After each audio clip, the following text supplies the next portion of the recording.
Мандариновые корки от кашля являются отличным лекарственным средством при простуде и проблемах с органами дыхания.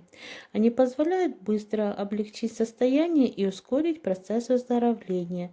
Благодаря фитонцидным свойствам происходит борьба с микробами. Это одна из причин, по которым кожура мандарина избавляет от кашля.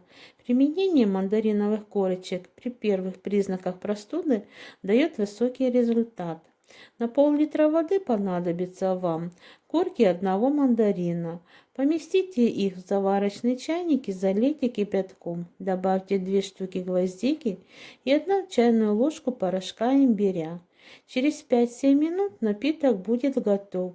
Принимайте его, как обычный чай, маленькими порциями, по 50-100 грамм, несколько раз в день, за полчаса перед едой.